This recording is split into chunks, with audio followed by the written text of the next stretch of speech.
Buenos días, jóvenes. Buenos días. Vamos a iniciar la clase de este día. Tema 5, unidad 3, octavo grado. Identidad de los centroamericanos en el exterior. Indicador de logro 3.5. El grupo que expuso ese tema pues ya no los había dado, yo nada más se los repito y se los recuerdo. Emite juicios de valor con argumentos documentados sobre el impacto cultural de la migración en los compatriotas centroamericanos.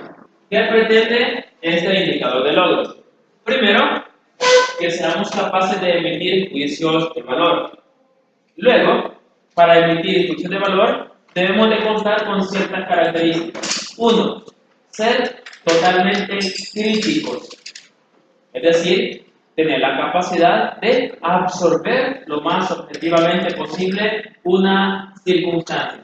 Y segundo, que seamos capaces de realizar una investigación científica con bases bibliográficas.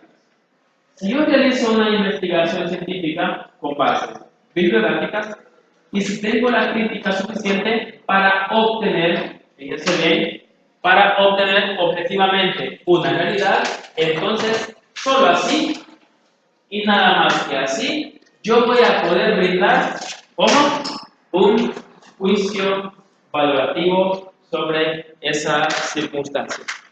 Lo primero que vamos a hacer es ubicarnos en nuestros conceptos más importantes. El primer concepto que nosotros debemos manejar es el concepto de identidad. Y la primera pregunta que debemos responder justamente es esa. ¿Qué es la identidad? En la esquina superior izquierda de la página 150 está este cuadrito que es el que responde a esa pregunta. Según este cuadrito, nuestra identidad personal va a depender de algunos factores. El primero de ellos es de algunos rasgos culturales que nos van a caracterizar como personas. ¿Sí? No todos pensamos igual, no todos hablamos igual, no todos razonamos igual, no todos tenemos las mismas costumbres, no todos tenemos las mismas tradiciones. Entonces, ¿cuándo yo voy a descubrir mi identidad? Fíjense bien, yo voy a descubrir quién soy cuando me pongo en relación con el otro. Michelle Tulizaraí, José Adolfo. Toco la guitarra, canto, doy estudios sociales, me gusta la poesía, me gusta escribir. Practica el jardinaje, es atleta de alta competencia, ha ganado muchas medallas y sus intereses son este y este.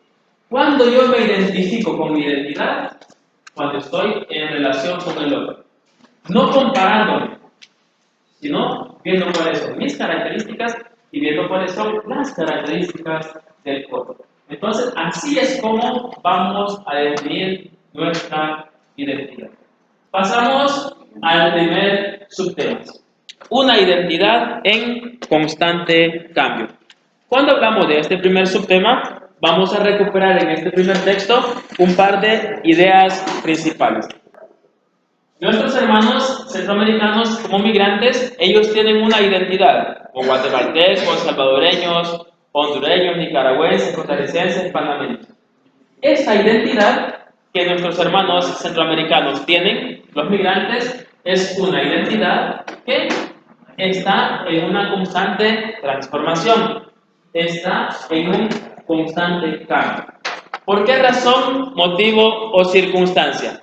Esto es muy importante, ¿por qué? Porque esta identidad en constante cambio va a ser, fíjense bien, una identidad que va a revestir una gran importancia. ¿Para quiénes? Primero, los habitantes de los países receptores de migración. Estos países, ¿quiénes son? Estados Unidos, Canadá, México, España, Inglaterra, la China, todo aquel país a donde va un emigrante es un país al que esta identidad le es importante. ¿Por qué? Por la riqueza cultural. Tema con el que comenzamos la clase de hoy.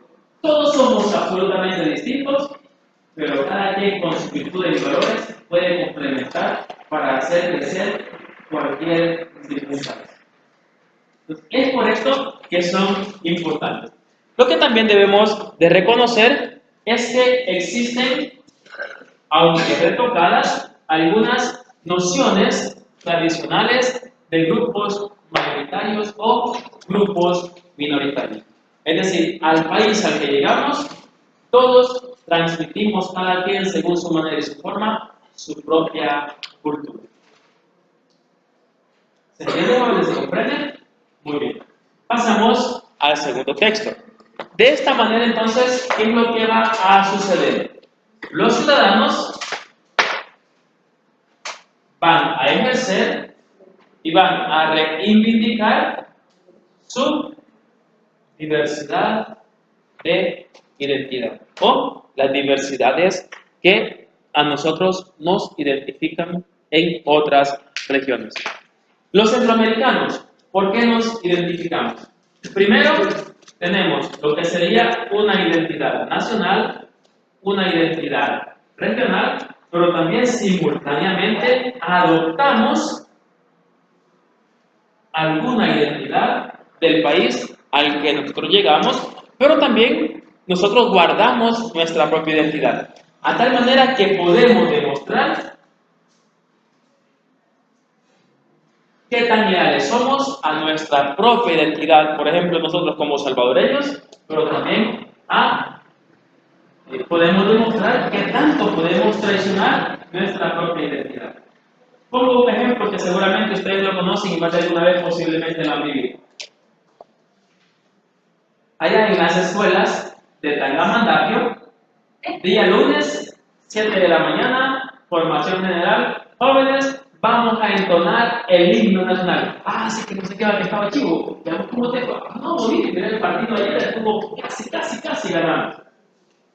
3 pelones en este vuelo. Saludemos la patria, todos. Después del himno nacional, la oración a la bandera. Oración a la bandera salvadoreña. Y viste la bicha aquella. Le bajó el nombre a la otra. Pareciera que es con nosotros. Pero ¿qué sucede cuando estas personas hace 15, 20 años se fueron a Estados Unidos, están indocumentados, se pasan resguardando de la migra y de repente la selecta de El Salvador llega a un partido? ¡Ah, no!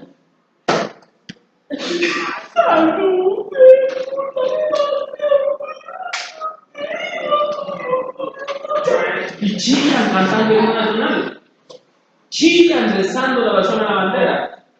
Cuando estaban aquí, mira, digo, aunque sea algo de Coatepec, que igual así votamos en el amor de Dios, solo en el mismo lugar, el orgullo del nombre. Después de 20 años de estar allá, una estampita del lago de Coatepec que les mandan, lloran, la hacen en grande, la ponen en un marco, la ponen en el centro de la pared en la sala de la casa. ¿Por qué? Aunque aquí no se valoró, nadie sabe lo que tiene hasta que lo pierde. Pero hay una lealtad a la identidad nacional. Esto usted lo va a encontrar en todas las regiones. Pequeña muestra de esto, algunos de sus familiares que vienen de Estados Unidos, 10, 12 días antes de irse, se van a meter a la Ilazar a comprar toallas de la Luna de San Andrés, de la Luna de Tazumal, de Salvador del Mundo, del lago de Coatepeque, de las cortadoras, de los ríos, de los lagos, y llevan toallas como que a revender, allá van. Para el primo, para el cuñado, para el sobrino, para el abuelo, para la esposa, más que para todos.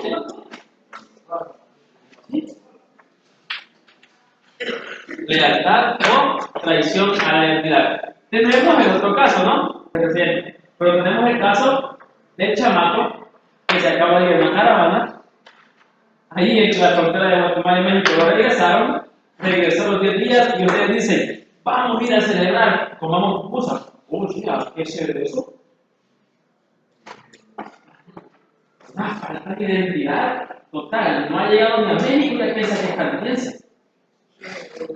¿Sí? Una traición a la identidad. Es como cuando usted dice, yo soy del Real Madrid, pero voy con el que gane entre el Barça y el Real.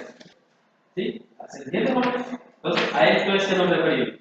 ¿Alguna pregunta, alguna duda? ¿No? Ok. Pasamos al tercer párrafo. En el tercer y en el cuarto párrafo también vamos a encontrar un par de ideas centrales.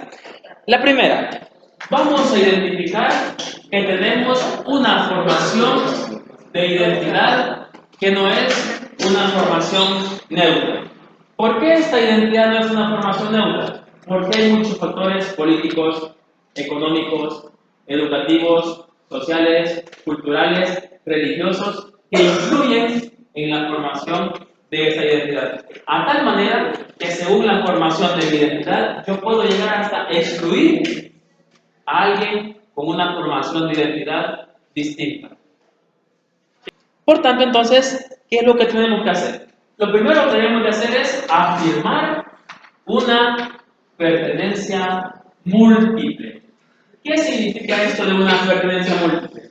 Yo no me voy a ir para Estados Unidos, para Canadá, para España y voy a seguir viviendo como que estuviera en El Salvador. Son otras normas, son otras costumbres, son otras leyes, hay otros horarios, hay otra cultura, hay otras circunstancias. Yo ciertamente tengo que preservar mi identidad como salvadoreño, pero también tengo que respetar la identidad de la región a la que yo estoy llegando. Por tanto, cuando sucede esto, yo puedo afirmar que hay una pertenencia o una identidad múltiple. Como consecuencia de esto, ¿qué es lo que tenemos que hacer? Tomar conciencia de cuál es la identidad propiamente latinoamericana.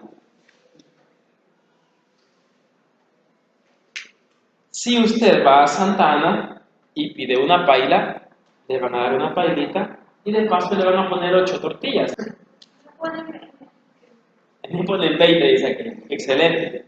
Si usted va a San Miguel y pide una paila, no le van a dar ni el platito ni las 8 tortillas. Le van a dar un guacal de este vuelo que parece piscina, que pareciera como que le están diciendo, mira, hay mucho calor y báñese. ¿Sí? Si solo aquí, de un lado al otro de El Salvador, tenemos esa diferencia cultural, ahora imagínense de un país a otro, entonces debemos de tomar conciencia, verdaderamente ubicarnos en aquello en lo que nosotros estamos haciendo. ¿Qué es lo que normalmente nos identifica como comunidad latinoamericana? La lengua española. ¿Sí? Usted llega a cualquier país, se anda muriendo del hambre, se anda muriendo de sed, no tiene dónde comer, no tiene dónde dormir, le habla a medio mundo, nadie le entiende, le hablan a usted, no entiende, pero cuando de repente, por milagro de Dios, usted escuchó por allá que dijo, hola vos, ¿qué tal? ¿Cómo has estado? ¿Todo bien? ¿Cómo te fue hoy? Mi salvación. Es lo que nos identifica como. Para ir terminando el último párrafo, diremos que muchos migrantes ya sienten lo que es una pertenencia natural, no solamente a los Estados Unidos, a muchos países donde hay migrantes. Esta pertenencia natural no importa para los migrantes aún cuando se encuentren en condiciones sumamente precarias. Por ejemplo, en el 2006, en Estados Unidos se dieron estas manifestaciones. We are America. Todos somos americanos. Desde el norte de Alaska hasta la Tierra del Fuego, el continente se llama. Entonces, esto es importante, ¿por qué? Porque de alguna manera, pues, existen, fíjense bien, ciertas características racistas aún dentro de una misma región, aún dentro de una misma etnia, aún dentro de una misma cultura, aún dentro de unas mismas circunstancias. ¿Cómo podemos demostrar, por ejemplo, dentro de octavo grado A, el racismo? No, un momento. Yo voy a trabajar con fulano, sultano y mecano porque son los tres que tienen discapacidad intelectual. Los demás, racismo. Y nos quedamos justamente hablando del proceso de identificación del migrante en su nuevo país. Como ya habíamos dicho anteriormente, este proceso de identificación del migrante tiene algunas características. Son 5 específicas: adaptación, asentamiento, integración, aculturación y nacionalización. Pregunto, ¿quién me hace el favor de explicarme así brevemente en qué consiste la adaptación? Profe, la adaptación consiste en que el inmigrante se va acostumbrando a su nuevo país y va aprendiendo las nuevas costumbres. Ok, excelente. Gracias, David. Asentamiento. ¿En qué consiste el asentamiento, José? Encontrar un hogar propio, comprar casa, su carro y poder ya tener la libertad de recibir a algún familiar por allá. Ok, excelente. Muchas gracias. El tercero es la integración. Marcela, ¿qué entendemos por integración? Es cuando las personas entienden el idioma y saben el idioma que hablan y ellos también lo manejan y sentirse acogidos en cada país. Muy bien, excelente. Tenemos como cuarto factor la aculturación. Tenemos, para usted, ¿qué es la aculturación? Es adaptarnos a la cultura que han ejercido, ya que nosotros somos visitantes, entonces hay que adaptarse al idioma, a la comida, a la vestimenta, tradiciones. Excelente, gracias. Veamos, mi estimado, la nacionalización. Para usted, ¿cómo entiende el tema nacionalizarse? Que la persona tenga ya papeles legales, o sea, que ya forme legalmente el migrante o la persona no parte del país. Que de alguna manera cumpla con todos los requisitos de ley. Muy bien, excelente, les agradezco. Justamente esos son, fíjense bien, los 5 pasos del proceso de identificación del migrante. Pasemos por favor a la página 151, chicos, para ir dándole fin al tema. Y en la página 151 vamos a hablar de las comunidades centroamericanas en el exterior. Todos sabemos de que hay algunas comunidades que se van formando poco a poco en los países que reciben migrantes. Entonces, estas comunidades tienen algunas características que son muy específicas. Igualmente, tienen algunas acciones que son muy específicas. Lo que sí es cierto que no solamente en Estados Unidos, sino que en todos los lugares del mundo, por lo menos durante 2 generaciones, se han conservado, fíjense bien, los hábitos básicos que la persona lleva cuando llega a esta región. Es decir, todas aquellas características como son el idioma, fiestas religiosas, fiestas cívicas, comidas típicas, y todo esto se ha conservado por lo menos de los padres a los hijos. Ya en una tercera generación, ya esto comienza a desaparecer. Normalmente la tercera generación es el nieto y es el niño que ya nace en el país. Nace en la región con esa cultura, con esa lengua, con esa política, es decir, una identidad propia del país a donde se ha migrado. También tenemos lo que es conocido como la formación de comunidades transnacionales. ¿A qué nos referimos cuando hablamos de comunidades transnacionales? Nos referimos a comunidades que, aunque estén más allá de las fronteras, no pierden su vínculo directo con los que están a este lado de las fronteras. Por tanto, se le llama transnacionales o comunidades transnacionales porque existe una interconexión entre ambos lados de la frontera. Usted se va para Estados Unidos, Canadá, España, Francia, Italia, Noruega, donde quiera ir, pero usted sigue con esta interconexión con los que están de este lado de la frontera. Usted está de aquel lado y usted está siempre conectado con los que están de este lado. Hola, papá, ¿qué tal está? ¿Cómo te va? ¿Cómo está tu salud? ¿Cómo está mamá? ¿Cómo están mis hermanos? ¿Qué tal los nietos? ¿Cómo está mi esposa? ¿Cómo está? ¿Sí? ¿Se entiende? Sigue ese interés y esa relación con los que están a este lado de la frontera. Esta interconexión tiene una característica bien importante y es esta. Tiende a provocar que haya una agrupación con los compatriotas y a desarrollar fuerzas de solidaridad. La niña Panchita es una señora de 90 años, vive sola, su casa pues es bastante pequeña, está deteriorada, se le cayó el techo los habitantes de Tangamandapio que viven en Estados Unidos hacen una venta de propiedad, recaudan fondos y lo mandan para que se le arregle el precio de la casa de la niña Pachita. ¿Sí? Entonces, justamente es esto, ¿no? Solidaridad. ¿Por qué? Porque se sienten que siguen compartiendo un mismo origen. Por eso dice, los salvadoreños radicados en Estados Unidos, los salvadoreños radicados en Panamá, los salvadoreños radicados en España, es decir, no pierden su identidad como salvadoreños. En este sentido, hay otro par de aspectos que también son muy importantes, y justamente es el sentido o los aspectos que tienen que ver con la identidad propia de los migrantes. Como ya dijimos desde el principio del tema, esta identidad de los migrantes sufre una constante transformación. ¿Por qué sufre una constante transformación? Porque van adquiriendo nuevos gustos, nueva forma de ver, nueva forma de hablar, nueva forma de pensar, van adquiriendo nueva cultura, van adquiriendo nuevos conocimientos. Todo esto influye en la transformación de los migrantes.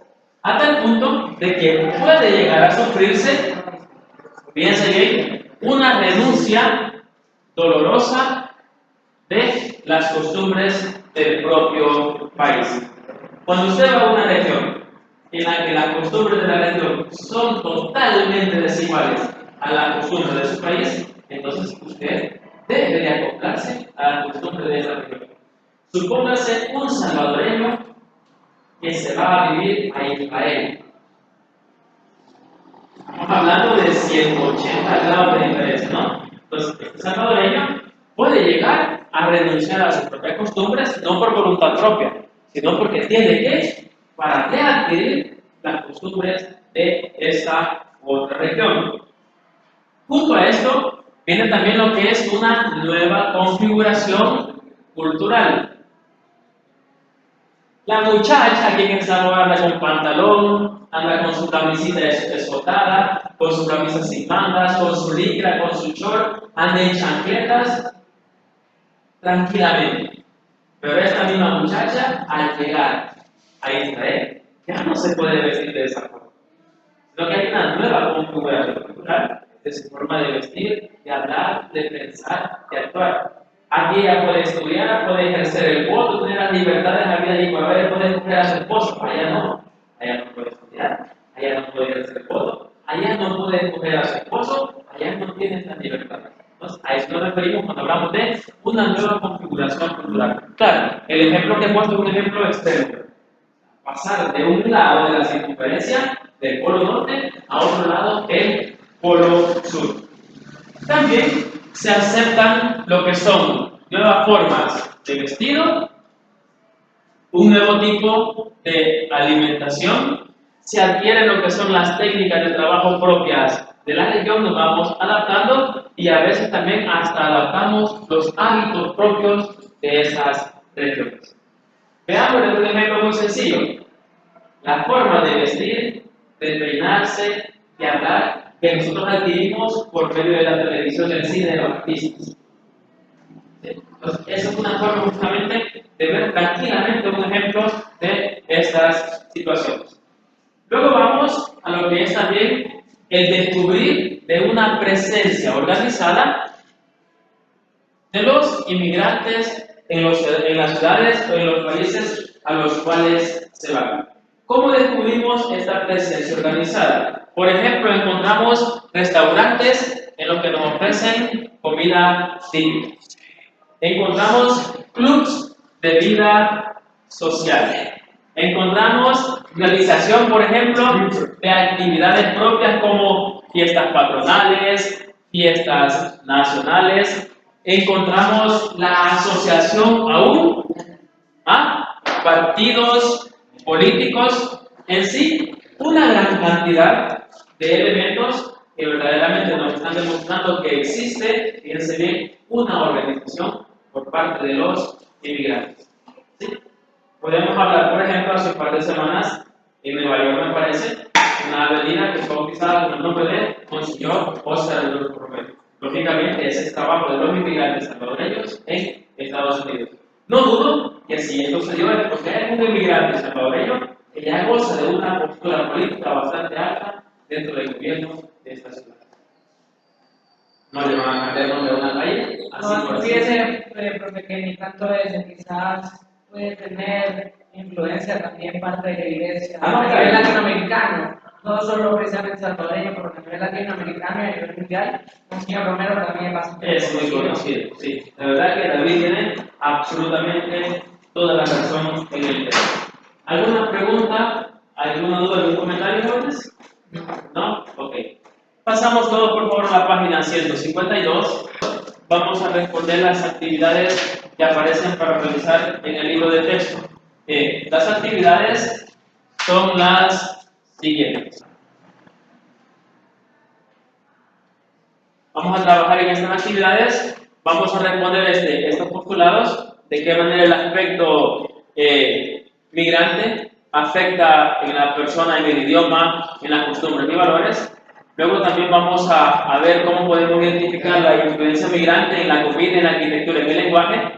Vamos a leer el documento 9 y en base al documento 9 vamos a responder este postulado, ¿sí? Cómo la migración modifica la configuración cultural y la vida de las personas. Esto lo vamos a hacer aquí en el salón de clase. Por favor, en su casa, al llegar hay que entrar a la plataforma Santillana, trimestre 2, unidad 3, recursos adicionales, y vamos a resolver las integraciones que ver con el tema de los emigrantes centroamericanos en el mundo. Muy bien, jóvenes, les agradezco su atención. Si no hay alguna duda, algún comentario, por favor podemos trabajar en